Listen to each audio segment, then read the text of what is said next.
Makikilala pa ba natin si Lord kahit walang Bible? Pag-usapan po natin yan sa devotion natin na ito. Magandang araw po sa bawat isa sa inyo. Welcome back to our 365 Daily Devotions Seminary Edition. Now, gusto po nang batiin si Sir Arnel Mindanao. Gusto ko lang magpasalamat sa inyong super thanks nitong mga nakaraan. And binabati ko rin po ng happy birthday si Shana Mendoza. Nakikigalak po kami sa inyong karawan. Yung topic po natin ngayon ay patungkol po sa philosophical theology. Medyo mabigat, it's about philosophy. Pero wag po kayong mag-alala kasi papagaanin po natin yung topic natin na ito. Siguro sa seminary, ito yung isa sa mga favorite kong topics. Philosophical theology. So ano ba to? Philosophical theology is the study of God and His attributes using the tools of human reason. So, inaaral mo sino si God, ginagamitan mo na siya ng science, mathematics, logic, reason, observation, inoobserbahan mo yung creation. So, inuunawa natin sino ba yung Diyos according to the Creator. According to the creation. So, isipin niyo po mabuti, para kayong tumitingin sa isang painting. At yung painting na yon, inuunawa mo gaano kagaling yung artist, gaano kagaling yung painter by just observing the painting. So, ganun po yung philosophical theology. It asks deep questions like the nature of time, existence, morality, and causality, and seeks to show how these lead to a rational belief in God. While reason is a gift from God, it is limited and must submit to Scripture. Philosophical theology can support faith, but it cannot replace divine revelation. It helps us see that faith is not blind, and that the God of the Bible is both rationally credible and gloriously transcendent. Now, yes, maunawaan natin kung sino yung Diyos sa pamamagitan ng creation at sa pamamagitan ng observation, sa pag-iisip natin ng, kahit yung logic lang, magkakaroon ka na ng understanding kung sino yung Diyos. Pero, idea lang, no?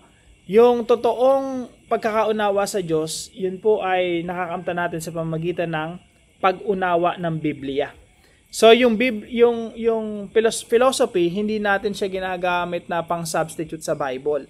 Mas mahalaga pa rin yung Bible sa pag-unawa, sino ba talaga yung Diyos. Now, sabi po dito sa Romans chapter 1, verse 19 to 20, since what may be known about God is plain to them, because God has made it plain to them. For since the creation of the world, God's invisible qualities, His eternal power and divine nature have been clearly seen, being understood from what has been made, so that people are without excuse. Sa Tagalog po, sapagkat ang maaaring malaman tungkol sa Diyos ay maliwanag dahil iyon ay ipinahayag sa kanila ng Diyos. Mula pa ng likhain ng Diyos ang sanlibutan, ang kanyang likas na hindi nakikita, ang kanyang kapangyarihang walang hanggan, at ang kanyang pagka-Diyos ay maliwanag na inihahayag ng kanyang mga ginawa. Kaya't walang sino man, wala na silang maidadahilan pa. Walang sino mang tama kapag dahilan. Hindi ko naman alam na may Diyos pala eh. Pero pag inobserbahan mo yung creation, makikita mo talaga na mayroong creator. Pag tiningnan mo yung design ng Diyos, makikita mo na may designer. Para pong painting, hindi pwedeng painting lang. Kailangan may painter. So, ganun rin po sa creation, no? Pag tinignan mo yung creation talaga. Hindi ito aksidente. May gumawa talaga nito, may creator. Kaya po ito po yung una nating teaching ngayong araw. All creation bears God's fingerprints. Yung buong creation po, fingerprints po ng Diyos yan. Ibig sabihin, pag tinignan mo yung mga bituin, sabi sa Bible, Psalm 19 verse 1, the heavens declare the glory of God. Fingerprints ng Diyos yan. Kasi yung Diyos yung creator eh. Isipin nyo, marka ng Diyos lahat yan. Kaya mga kapatid, no, tingnan mo yung anak mo ngayon, baby mo, kung meron kang baby. Pagmasdan mo yung baby mo, hindi magkakaroon ng baby kung hindi nilikha ng Diyos yan. Fingerprint ng Diyos yan. Yung asawa mo, ipagpasalamat mo sa Panginoon, fingerprint ng Diyos yan. Binigay ng Diyos yan sa'yo. Yung membro ng pamilya mo, mahalin mo sila kasi binigay sila ng Diyos sa iyo. Hindi po yan aksidente. talagang nilikha sila ng Diyos at talagang fingerprint, ibig sabihin, hindi sila mabubuo kung walang nagmolde sa kanila, gumawa sa kanila. Kaya po sinasabi ko sa anak ko minsan, dun sa panganay ko, anak, alam mo ba, there was a time na wala ka pa dito sa mundo. And then God gave you to us. Binigay ka ng Diyos sa amin ng iyong nanay. So, yung buong creation po, fingerprints ng Diyos. Kaya lahat ng meron ka, regalo sa iyo ng Diyos. Lahat ng nasa iyong mga kamay, pinagkatiwala sa iyo ng Diyos, lahat yan galing sa Panginoon, lahat yan. And lahat nga po dapat nauuwi sa pagpupurit, pagpapasalamat sa Diyos.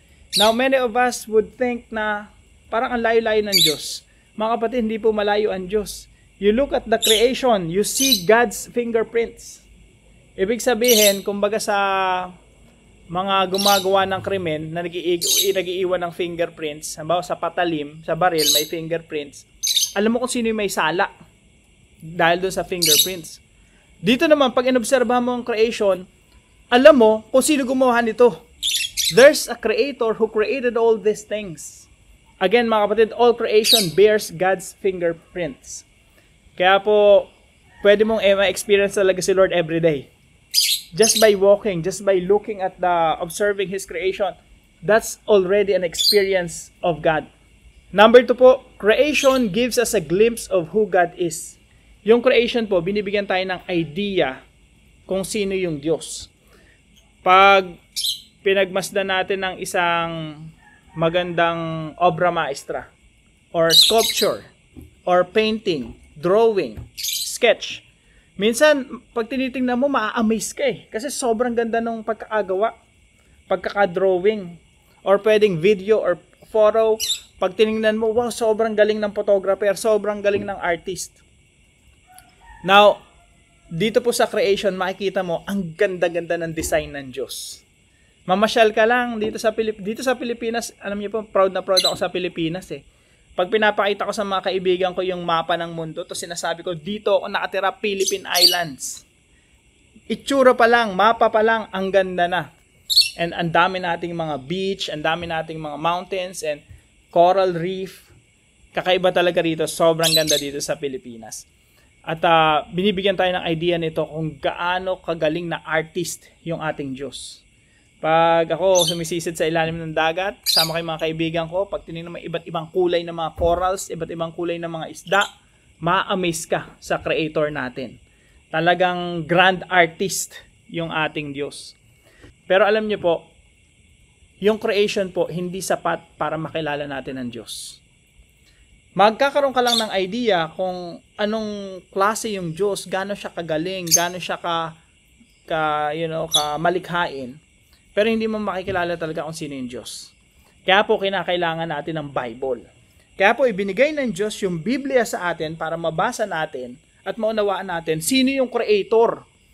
Ang malalaman lang natin sa creation, may Creator. Pero kung tatanungin mo, sino yung Creator na yon, hindi na natin alam. Maliban na lamang nabasahin natin ang Biblia. Point number 3, we can truly know God only through the Bible. Mas makikilala talaga natin kung sino ba talaga yung Diyos sa pamamagitan ng revelation ng Diyos patungkol sa kanyang sarili. Kasi po yung Biblia, ito yung kapahayagan ng Diyos sa atin, pinapahayag ng Diyos sa atin, sino ba siya?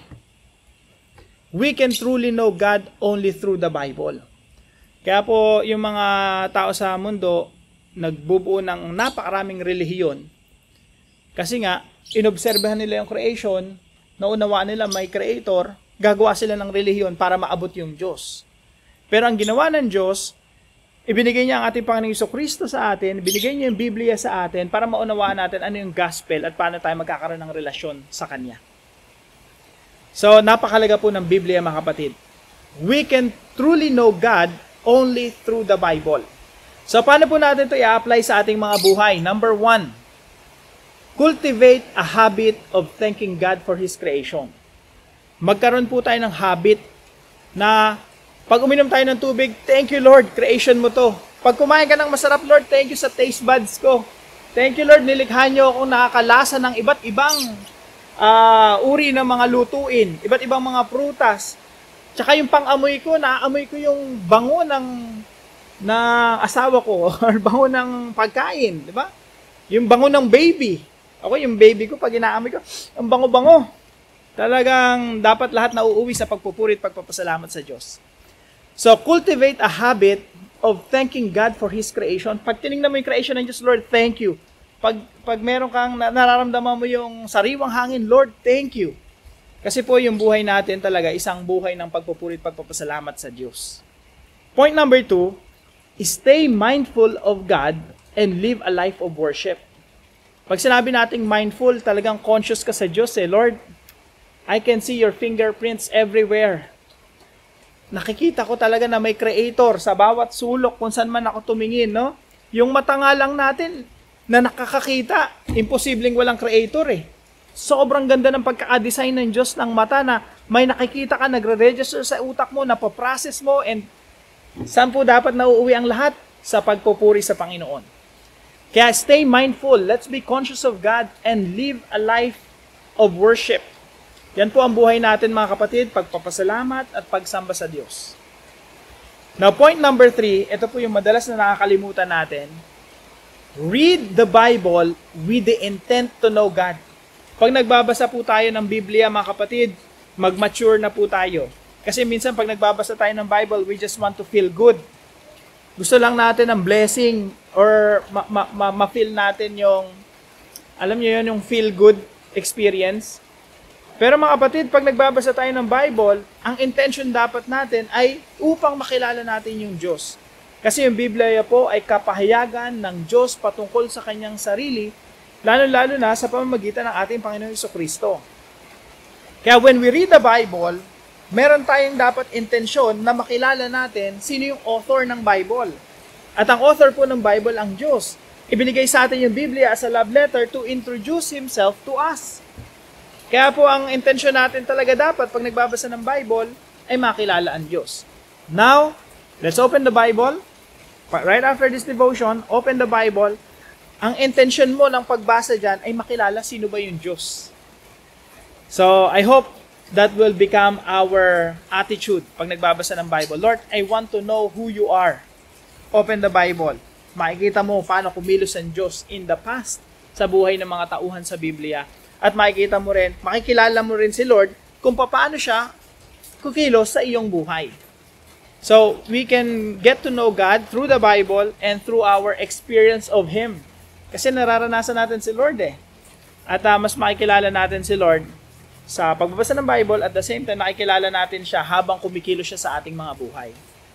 Now, para po sa ating discussion, why is it important to stay mindful of God daily through His creation? Bakit importante na conscious tayo sa Diyos? Araw-araw natin siya naiisip, araw-araw natin iniisip na siyang may likha ng lahat ng bagay and you thank God for everything you have. Wala kang gagawin talaga kundi magpasalamat sa Diyos, sa pamilya, sa tubig na iniinom mo, sa pagkain na kinakain mo, sa health, good health, sa pagtibok ng puso natin, no?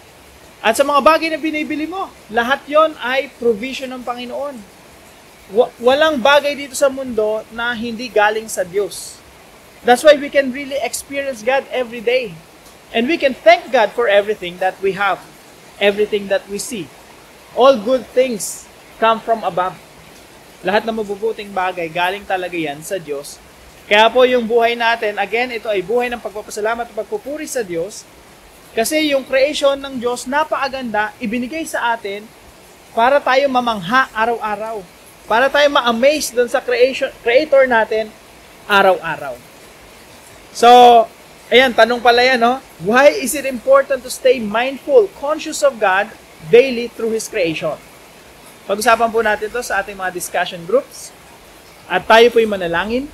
All-wise and loving God, thank you for the gift of mind that can think, reason, and wonder. You are a God of truth and clarity, never of confusion. I long to know you more, not just through creation or ideas, but through your word. Help me commit to reading the Bible daily with a heart that listens and a mind that seeks understanding. Shape my thoughts with your truth and guard me from pride. Let every insight lead me closer to you, the source of all wisdom.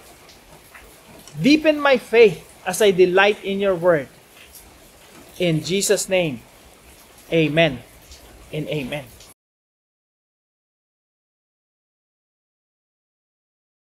Maraming salamat po sa partner natin para sa devotion natin na ito, si Maria Cecilia. Salamat po sa inyo. At kung kayo po ay may natutunan sa devotion natin na ito, ipalam nyo lang po sa comment section right below this video. And please don't forget to share this devotion to your family and friends. God bless you po mga kapatid. See you po tomorrow 5 a.m. dito sa ating Daily Devotions.